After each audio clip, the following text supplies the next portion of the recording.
السلام علیکم۔ کبھی ایسا محسوس ہوتا ہے کہ ہماری زندگی بہت مصروف ہے، لیکن اس میں وہ حقیقی سکون اور برکت کہیں کھو گئی ہے۔ آج ہم ان چھپی ہوئی روایت کو جاننے کی کوشش کریں گے جو ہماری زندگیوں میں اللہ کی رحمت یعنی برکت کو واپس لا سکتی ہیں۔ یہ ایک ایسا احساس ہے جس سے شاید ہم میں سے بہت سے لوگ گزرتے ہیں۔ سارا دن بھاگ دوڑ لگی رہتی ہے، کام، ذمہ داریاں، لیکن جب رات کو سرہانے پر سر رکھتے ہیں تو ایک عجیب سا خالی پن محسوس ہوتا ہے۔ آخر اس کی وجہ کیا ہو سکتی ہے؟ آئیے مل کر اس کا جواب تلاش کرتے ہیں۔ تو آخر یہ برکت ہے کیا؟ یہ صرف پیسے یا چیزوں کا زیادہ ہونا نہیں ہے۔ ذرا سوچیں، کسی کے پاس تھوڑا سا وقت ہے یا کم کھانا ہے، لیکن برکت کی وجہ سے وہ نہ صرف کافی ہو جاتا ہے بلکہ اس میں ایک سکون اور اطمینان بھی محسوس ہوتا ہے۔ تو یہ مقدار کا نہیں بلکہ معیار کا نام ہے۔ اس سفر میں ہم ان 6 اہم راستوں کو دیکھیں گے جو ہماری زندگی میں برکت کو دعوت دے سکتے ہیں، کھانے کی میز سے لے کر صبح کی پہلی کرن تک۔ تو آئیے اس سفر کا آغاز کرتے ہیں۔ ہمارا پہلا قدم ایک بہت ہی خوبصورت اور سادہ سے عمل کی طرف ہے، مل کر کھانا۔ یہ ایک ایسی روایت ہے جسے آج کی تیز رفتار زندگی میں دوبارہ زندہ کرنے کی واقعی بہت ضرورت ہے۔ ذرا تصور کریں، صحابہ کرام بھی ہماری طرح ایک بے اطمینانی محسوس کر رہے تھے، اور نبی کریم صلی اللہ علیہ وآلہ وسلم نے فوراً اس کا حل بتا دیا: اکٹھے بیٹھ کر کھانا۔ اصل میں جب دسترخوان پر دل جڑتے ہیں نا، تو کھانے میں برکت خود بخود نازل ہو جاتی ہے۔ یہاں ہمیں نظر آتا ہے کہ برکت کام کیسے کرتی ہے۔ یہ حساب کتاب اور ریاضی کے اصولوں سے بہت آگے کی چیز ہے۔ جب ہم بسم اللہ کہہ کر دوسروں کے ساتھ اپنی چیز بانٹتے ہیں تو اللہ کی طرف سے اس میں ایک ایسا اضافہ ہوتا ہے جس کا ہم تصور بھی نہیں کر سکتے۔ اچھا، اب ہم ایک ایسے عمل کی طرف بڑھتے ہیں جسے ہم دن میں کئی بار کرتے تو ہیں، لیکن شاید اس کی اصل طاقت سے ناواقف ہیں۔ السلام علیکم صرف ایک دعا نہیں، یہ تو برکتوں کا ایک بہتا ہوا خزانہ ہے۔ دیکھیں یہ کتنا واضح ہے۔ سلام جتنا مکمل ہوگا، اس کا اجر بھی اتنا ہی بڑھتا جائے گا۔ یہ نیکیوں کا ایک ایسا بینک اکاؤنٹ ہے جس میں ہم ہر روز بہت آسانی سے سینکڑوں نیکیاں جمع کر سکتے ہیں۔ نبی کریم صلی اللہ علیہ وآلہ وسلم نے ہمیں محبت اور امن پھیلانے کا کتنا خوبصورت طریقہ سکھایا ہے، اور اس کا بہترین ذریعہ ہے سلام کو عام کرنا، چاہے ہم کسی کو جانتے ہوں یا نہ جانتے ہوں۔ یہ صرف ایک سنت ہی نہیں بلکہ اہل جنت کا طریقہ بھی ہے۔ اب آتے ہیں تقویٰ کی طرف۔ تقویٰ صرف اللہ کا ڈر نہیں ہے، بلکہ یہ اس کی محبت، اس کی عظمت کا احساس، اور ہر لمحہ یہ شعور ہے کہ وہ ہمیں دیکھ رہا ہے۔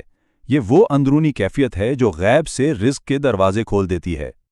یہاں زندگی کے 2 راستے بالکل صاف نظر آ رہے ہیں۔ ایک راستہ ہے پریشانی اور فکر کا، جہاں ہم ہر چیز کو اپنے قابو میں رکھنے کی کوشش کرتے ہیں، اور دوسرا راستہ ہے تقویٰ کا، جہاں ہم اپنا معاملہ اللہ کے سپرد کر دیتے ہیں، اور پھر وہ ہر مشکل میں ہمارے لیے آسانی پیدا کرتا ہے۔ یہ صرف ایک آیت نہیں، یہ اللہ کا ایک پختہ وعدہ ہے۔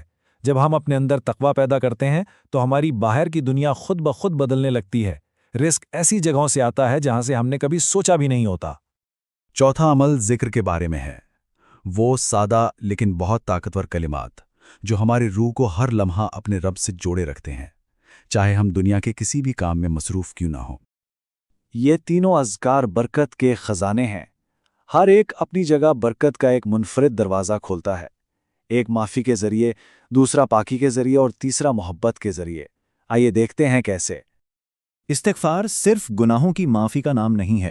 قرآن ہمیں بتا رہا ہے کہ یہ دنیاوی کامیابی کی بھی کنجی ہے۔ جب ہم سچے دل سے اللہ سے معافی مانگتے ہیں تو وہ ہم پر رحمت کے دروازے کھول دیتا ہے، چاہے وہ رزق ہو، اولاد ہو یا خوشحالی۔ تسبیح یعنی سبحان اللہ کہنا صرف ہمارا عمل نہیں ہے، یہ تو پوری کائنات کی آواز ہے۔ جب ہم تسبیح کرتے ہیں تو ہم ہوا، پانی، پہاڑوں اور پرندوں کے ساتھ مل کر اللہ کی پاکی بیان کر رہے ہوتے ہیں، اور یہ ہم آہنگی ہمارے لیے رزق کا ذریعہ بنتی ہے۔